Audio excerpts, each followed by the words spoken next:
तर्जुमान पाक फौज ने दो टोक ऐलान किया है कि वक्त आ गया कश्मीर बनेगा पाकिस्तान।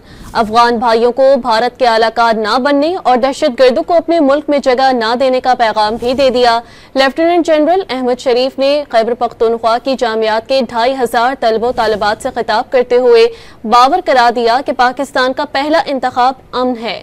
भारत ने दोबारा हिमाकत की तो जवाब पहले से ज्यादा शदीद होगा। तलबा ने भी फलक शगाफ नारे लगाए।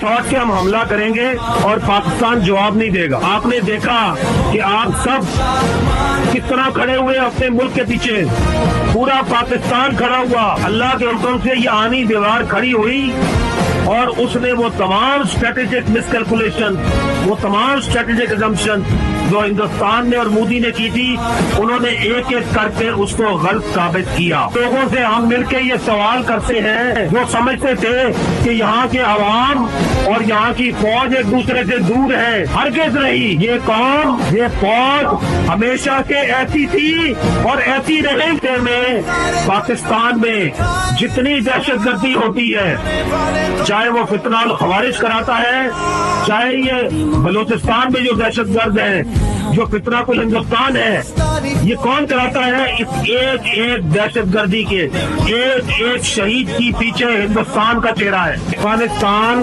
हमारा बराबर पड़ोसी इस्लामी मुल्क है। जो आपका पख्तून अफगानी है वो तो आपका भाई है। प्रॉब्लम उनकी शराफिया है, जिनको हिंदुस्तानी पैसा देते हैं, जिनको खरीदते हैं, जिनको पाकिस्तान के खिलाफ इस्तेमाल करते हैं। तो हम अफगान अपने भाइयों से सिर्फ ये कहते हैं कि तुम बराए मेहरबानी दहशतगर्दों को अपने मुल्क में जगह ना दो। तुम हिंदुस्तान के आलाकार ना बनो। हर पख्तूनख्वा के गयूर और बहादुर अवाम और कबाइल से कहता हूँ, आज दोबारा वक्त आ गया है, कश्मीर बनेगा पाकिस्तान।